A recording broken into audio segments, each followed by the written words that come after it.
The Dream SMP lore has gotten to a point where there's been mentions of gods and demigods, but you may be asking, who even are these gods and demigods? Well, today we're going to be taking a look at every single god that has even been mentioned on the server, starting off with Dream XD. Now, Dream XD is probably the most common god that everybody on the server knows, as he's the most vocal and made the most appearances to people. He is pretty much the main god of the Dream SMP, and has basically every power imaginable. He also has the ability to give other players powers, as we've seen with Foolish. It's also shown that he can create life, as in the most recent Tales from the SMP episode, he created 2 demigods, which we'll take a look at later. Dream XD is the main god you need to know about, due to being mentioned in a lot of lore streams recently, and most likely the person who created the things such as the Revival Book and more. Which takes us over to Drista. Compared to Dream XD, who is trying to keep people in check and follow the rules of the server, Drista is more of a god of chaos, giving out illegal items on the server and causing fights between the members for these items. They've only been seen on the server a handful of times, but always manage to make a show when they're there, and we've seen them build things out of bedrock and give shulker boxes to other players. A literal complete opposite to Dream XD in many ways, which carries us on to one of the gods that you may know a lot about but not actually understand fully, this being the Blood God. Now, this could obviously be Technoblade, and that Technoblade is actually a god, or it could be a different being that Technoblade sort of worships and works for.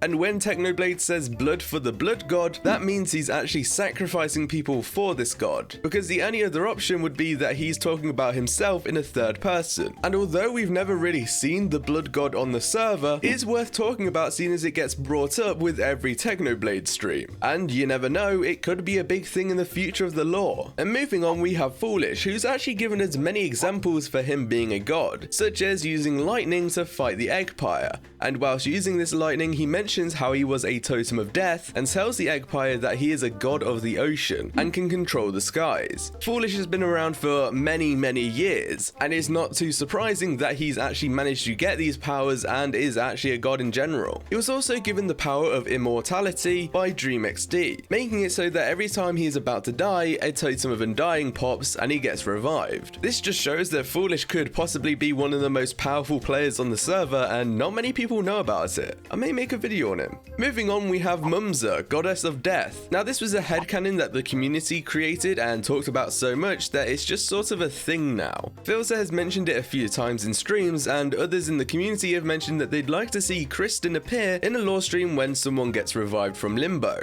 And I really think this would be a cool idea to have somebody in limbo that can talk to the players when they die, allowing them to create lore streams or extra streams when they are in limbo. And maybe this could get brought up when Rambu gets revived again. And talking about life and death, let's go to the other side and the in-between and look at their demigods. Now, these are the most recent gods that we've seen in a lore stream, both being created by Dream XD. Their main tasks are to protect the other side and the in-between, but they are also tasked with guiding Carl as he discovers his time-traveling powers. And although I doubt anyone other than Carl will ever meet these gods, I think they will have a big part in the future of Tales and are worth keeping an eye on. And of course, they're not full gods, they're only demigods, but it's still worth mentioning. And talking about gods that aren't full gods or anything like that, I want to talk about the egg, and the egg actually being a god. I looked around and a few people have mentioned that the egg is classified as a god on the server and does have relations to people like Foolish, because Foolish recognized the egg, which does possibly mean that whatever in the egg or the egg itself is some sort of god itself. And although we've never really had this confirmed or anything, it would be a cool kind of concept, and definitely does make sense with the whole thing where it was controlling people and infecting people. Does seem like something a very bad god would do. Which moves us on to George Not Found. Now, in a lore stream recently, he manages to kill Dream XD and is instantly given the powers of creative mode, allowing him to get any item and be immortal and fly around, basically taking all of Dream XD's powers. But shortly afterwards, he wakes up and realizes that it was all a dream. Yeah. There's also a ton of headcanons in which Dream XD and George HD are both gods of the SMP that work together. And although George Not Found didn't really have much time in the spotlight to be a god and have all these creative powers, it's quite a cool thing to see him in his dream manage to destroy everything. And the thing is, these might not be the only gods on the server. There could be tons more that we just don't know about just yet. So leave down in the comments if I missed anybody out, or just a god that you would like to see and talk about. The god of time, the god of fire or something, I don't know.